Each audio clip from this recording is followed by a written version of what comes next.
On se passe souvent 7 jours sur Terre de conflits, d'affrontements militaires et de rapports de force. Ce sont un peu les démonstrations les plus évidentes de la géopolitique, celles qu'on peut quantifier, observer et analyser. Mais derrière tout ça, il y a aussi une dimension absolument essentielle qui est beaucoup moins explicite, mais qui pourtant distingue les pays ordinaires des grandes puissances, le soft power ou le pouvoir souple. Aujourd'hui, on explique qu'est-ce que le soft power, comment il se décline à travers le monde, qui en sont les champions et surtout, quels moyens ils utilisent. On aura la chance de couvrir plusieurs exemples et d'exposer 4 pays qui dominent la partie, mais tout d'abord, il faut comprendre les principes de base. Qu'est-ce que le soft power exactement? En fait, le pouvoir souple, c'est relativement simple. Ça correspond à tout ce qu'un État possède dans sa boîte à outils pour faire avancer ses intérêts sur la scène internationale sans recourir à la force armée. Quand c'est question du hard power, on parle des capacités militaires, de l'armement, de la puissance navale, bref, de la capacité à imposer sa volonté par la force. Or, quand c'est question de soft power, on réfère à la diplomatie, aux institutions internationales, aux échanges culturels, aux événements internationaux ou même aux équipes sportives. C'est la notion selon laquelle le pouvoir peut se diffuser à travers des canaux multiples, parfois sans même qu'il ne soit visible. Le soft power, c'est aussi une mesure subtile de l'influence d'un pays sur un autre. Et soft, ça ne veut pas dire que c'est une méthode plus faible ou plus douce. Tout le contraire, elle est extrêmement efficace, souvent plus encore que la méthode armée. Pour bien comprendre, on examine le cas de 4 pays qui pratiquent le pouvoir souple avec brio. Les États-Unis, la Russie, la France et finalement la Chine. D'abord, les États-Unis. Pour bien comprendre les dernières décennies d'hégémonie américaine sur la scène internationale, il faut remonter à juillet 1944. La Deuxième Guerre mondiale tire à sa fin, la victoire des Alliés semble acquise et déjà, les États-Unis émergent comme une puissance économique et militaire absolument redoutable. Il faut comprendre que l'Europe est complètement dévastée, que l'URSS a perdu des dizaines de millions d'hommes sur le front de l'Est et que sur le vieux continent, tout est à reconstruire. Or, les moyens sont limités et la confiance l'est tout autant. Il faut de la stabilité, autant politique qu'économique. Et c'est dans ce contexte qu'en juillet 1944, les Américains convient les représentants de 44 pays à une grande conférence chez eux, au New Hampshire, dans un hôtel près de Bretton Woods. Pendant près de 3 semaines, les États-Unis exposent aux quelques 730 délégués leur vision d'un système financier mondial basé sur le dollar américain. En gros, tous les pays pourraient échanger leur monnaie nationale pour des dollars américains, pour ensuite les convertir en or à un tarif prédéterminé. Pour les pays signataires, c'était une opportunité de garantir la stabilité de la monnaie nationale, mais pour les États-Unis, c'était surtout une façon d'établir le dollar américain comme monnaie officielle des échanges internationaux. Financièrement, ce système a permis la création du monde moderne en permettant aux pays d'emprunter massivement pour propulser leur développement économique.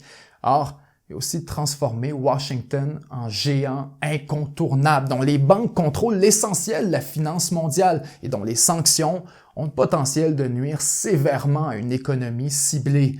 Les pays comme l'Iran, Cuba, la Russie et la Corée du Nord doivent constamment trouver des moyens de contourner le système américain. Et même si les crypto-monnaies offrent une alternative de plus en plus crédible, il reste virtuellement impossible d'éviter entièrement l'influence du dollar ainsi que des banques américaines. En fait, on pourrait aller encore plus loin. Le capitalisme et le libéralisme eux-mêmes profitent aux intérêts américains et constituent une forme de soft power sur les États qu'ils pratiquent. Pensez-y, les corporations américaines sont les plus grandes ambassadrices de la culture américaine et elles exportent un mode de vie qui joue directement en faveur des intérêts américains. Plus un gouvernement se libéralise, plus il permet la pénétration des corporations exportées par les États-Unis. Si un pays impose des mesures protectionnistes ou qu'il limite la liberté des multinationales, eh bien ce sont les États-Unis qui sont perdants, puisque c'est de leur influence dont il est question. C'est un levier de pouvoir absolument formidable. Plus un pays adopte le capitalisme et s'intègre au système bancaire international, plus il devient dépendant du dollar et vulnérable aux sanctions américaines. À l'inverse, quand il adopte des mesures nuisibles aux multinationales ou qu'il refuse le modèle de la démocratie libérale tel que prôné par l'Occident, alors il doit dire adieu à l'investissement international et accepter l'isolation la plus totale. C'est un jeu auquel on peut difficilement gagner et ça, les Américains le savent très bien. Ils ne gênent pas pour utiliser et parfois abuser de leur influence sur les grandes institutions comme le FMI, la Banque mondiale ou encore l'OMC, toujours pour faire avancer les intérêts commerciaux. C'est important de le comprendre. Partout autour de nous, il y a du soft power américain. Le système entier sert les intérêts de Washington. Prochain exemple, la Russie. La Russie, c'est un peu le joker en politique internationale. Elle se présente comme le mouton noir qui refuse l'hégémonie américaine et qui tente d'y apporter une alternative. La Russie est des plus rusées en matière de géopolitique. Au lieu de s'acharner vainement à renverser les institutions dominées par les Américains, elle préfère les défier et en exposer les limites. Ainsi, elle peut les déstabiliser de l'intérieur tout en agissant comme leader de la résistance mondiale. La Chine s'affirme de plus en plus, mais pendant des années, Moscou a été la seule puissance à réellement défier le système international. C'est une stratégie brillante et nécessaire à l'équilibre géopolitique. La Russie est loin d'être parfaite, mais sans elle, il n'y aurait virtuellement aucun contrepoids à l'influence occidentale. Lorsque Washington décide de bouder un État, de le sanctionner ou qu'il refuse de lui vendre des armes, la Russie est souvent là pour combler le vide et s'assurer qu'un équilibre soit maintenu. Si des États comme Cuba, la Syrie, le Venezuela ou l'Iran peuvent tenir tête à Washington ainsi qu'au reste de l'Occident, c'est en grande partie grâce à Moscou. Et c'est là la plus grande source de soft power de la Russie, simplement d'être une alternative.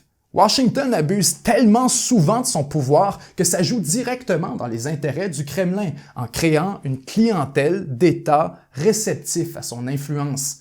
Pensons à la Turquie et au fameux S-400. Les États-Unis refusaient de vendre leur système de défense antimissiles Patriot pour des raisons essentiellement politiques. Or, au lieu de se plier aux demandes américaines, les Turcs ont tout simplement acheté des S-400, considérés comme beaucoup plus performants. Washington a essayé de bloquer la transaction en offrant finalement de vendre des Patriots à la Turquie, mais trop tard, Erdogan n'en voulait plus. C'est une démonstration parfaite de la stratégie russe, exploiter les cracks causés par la rigidité du modèle américain. Le soft power de la Russie, c'est donc la promotion de la voie alternative. C'est pas pour rien que le Kremlin finance des médias comme RT ou Sputnik pour l'audience internationale. La ligne éditoriale de ces médias est très claire. Ils sont là pour offrir une alternative aux médias mainstream et remettre en question le narratif dominant. Ajoutons que la Russie est une puissance diplomatique considérable et que c'est souvent elle qui est appelée à faire la médiation lorsque survient un conflit à l'intérieur de son énorme sphère d'influence.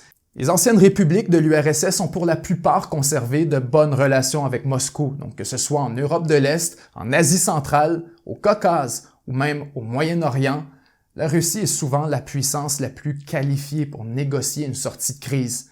Le soft power de la Russie, c'est aussi sous Vladimir Poutine la promotion de valeurs traditionnelles, religieuses et nationalistes qui prennent la forme d'un conservatisme social très assumé. Ainsi, la Russie est devenue un symbole de résistance pour les populations rejetant le multiculturalisme ou certains aspects de la culture moderne. D'une certaine manière, la Russie est l'amie des mal-aimés, celle qui teste le système et qui en expose les limites. On peut le lui reprocher, mais d'un autre côté, on peut aussi la remercier. La France est la puissance de la culture et de la diplomatie. Elle est régulièrement classée numéro 1 mondial pour le soft power et disons que quand on s'y attarde vraiment, il est facile de comprendre pourquoi. En dehors des trois grandes puissances, c'est probablement le pays le plus présent sur la scène internationale. D'abord sur le plan culturel, la France jouit d'un pouvoir d'attraction très puissant qui en fait encore aujourd'hui le pays le plus visité du monde. Son influence culturelle à l'intérieur de l'espace francophone, tout particulièrement en Afrique, est virtuellement incontestée. Il faut dire que la langue française est un outil formidable puisqu'elle permet d'établir une sorte de barrière face à l'influence des puissances étrangères, mais aussi parce qu'elle facilite la diffusion d'une culture commune qui est largement dominée par Paris. C'est à Paris que se trouve le siège de l'Organisation internationale de la francophonie, mais aussi celui de l'Académie française. Ces organisations ont une légitimité généralement reconnue à travers les pays de la francophonie, et ce sont des bons exemples du soft power de la culture française. Ensuite, sur le plan diplomatique, la France exerce une influence importante sur presque toutes les institutions internationales majeures. Non seulement le français est la langue officielle des Jeux olympiques, mais c'est aussi en France que se trouvent les sièges de l'UNESCO ainsi que de l'OCDE. Pour ce qui est de l'empreinte globale, le réseau d'ambassades et de consulats français est parmi les plus imposants du monde, et c'est la France qui possède la plus vaste superficie de zones économiques exclusives sur les océans de la planète. Avec le départ imminent d'Angela Merkel et la sortie du Royaume-Uni de l'Union européenne, Paris est en excellente position pour s'imposer comme leader du bloc européen. Au niveau économique, l'utilisation du franc CFA dans certaines anciennes colonies africaines est une autre manifestation du soft power français, puisqu'il garantit que Paris demeure le principal interlocuteur de ces pays en matière d'enjeux financiers et monétaires. Finalement, les corporations françaises dans le secteur de l'énergie comme Total ou Engie agissent souvent comme une extension du pouvoir souple français sur la scène internationale.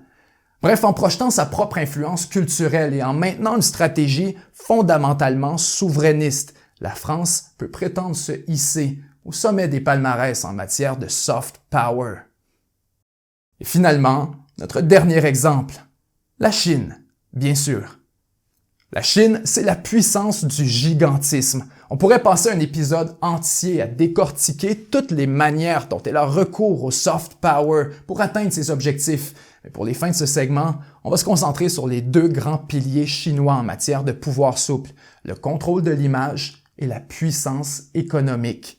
D'abord, le contrôle de l'image. Le Parti communiste chinois tient absolument à projeter une image positive de la Chine ainsi que du modèle politique chinois.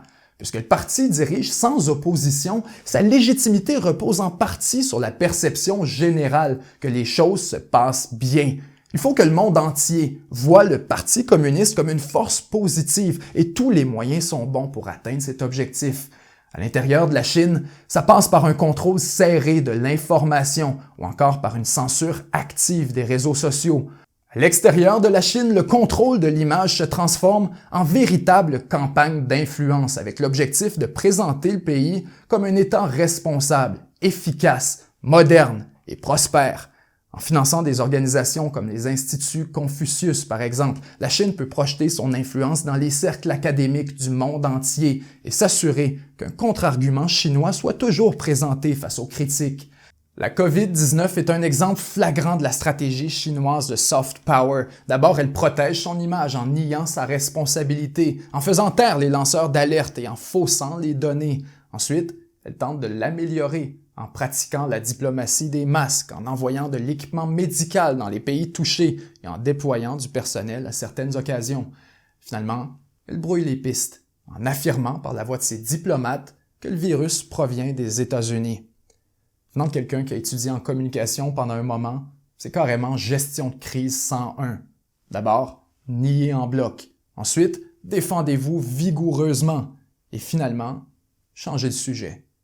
Et quand ça fonctionne pas, que des pays comme l'Australie continuent à poser des questions et qu'ils s'obstinent à vouloir des réponses, eh bien c'est là que la Chine peut se rabattre sur son deuxième grand pilier de soft power, son gigantisme économique.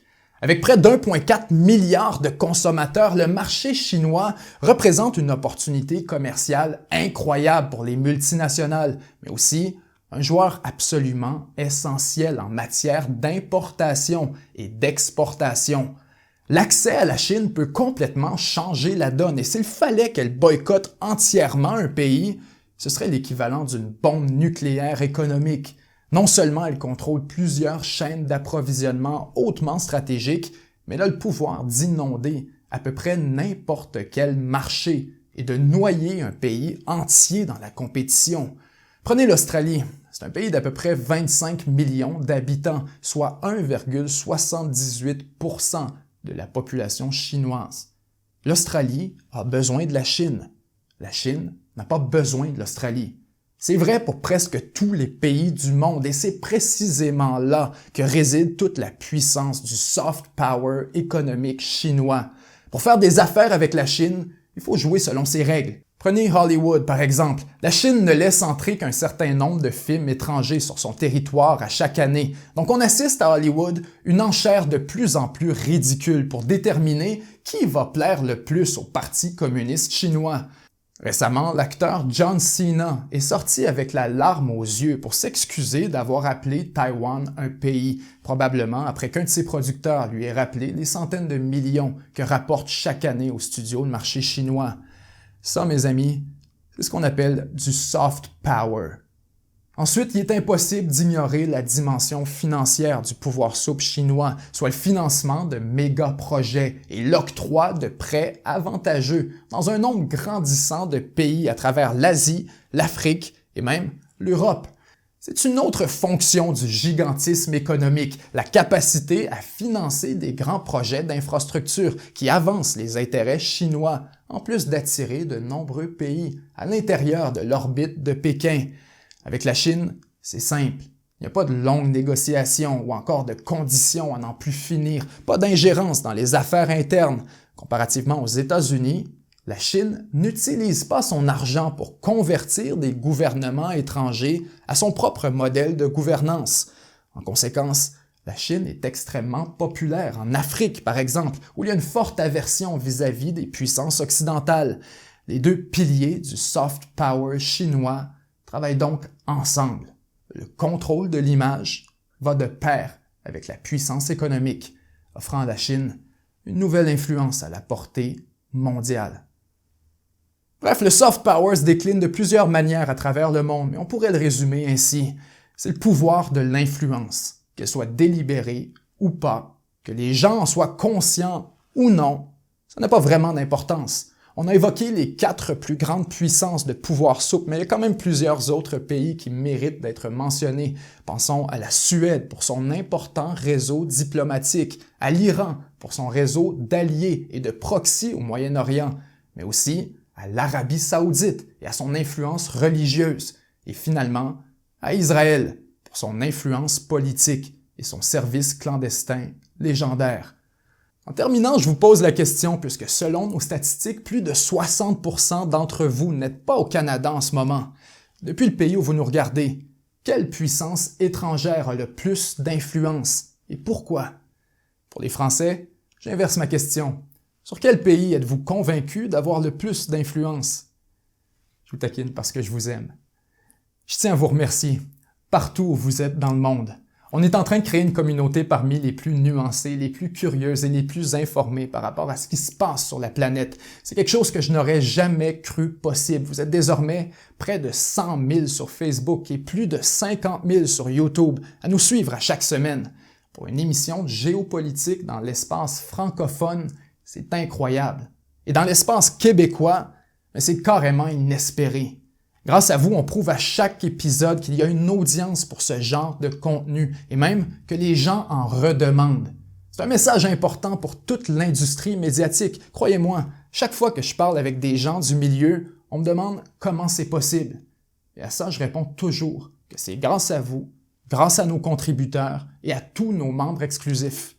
Autrement dit, je leur réponds qu'on a purement et simplement la meilleure audience. Donc, en mon nom personnel et au nom de toute l'équipe, je vous dis merci. C'était Benjamin Tremblay et 7 jours sur Terre. À la semaine prochaine. 7 jours sur Terre, c'est un média 100% indépendant qui est financé exclusivement par les contributions de ses membres exclusifs pour aussi peu que 99 sous par mois. En plus de permettre la production de cette émission, les membres exclusifs ont accès à une tonne de contenu qui leur est entièrement réservé, dont un segment complet de cette émission, ainsi qu'une revue de presse à chaque semaine, où on revient sans script sur les grands dossiers d'actualité. Pour devenir membre, c'est super simple, ça se fait en quelques clics seulement au 7jourssurterre.com/abonnement. Merci et à très bientôt.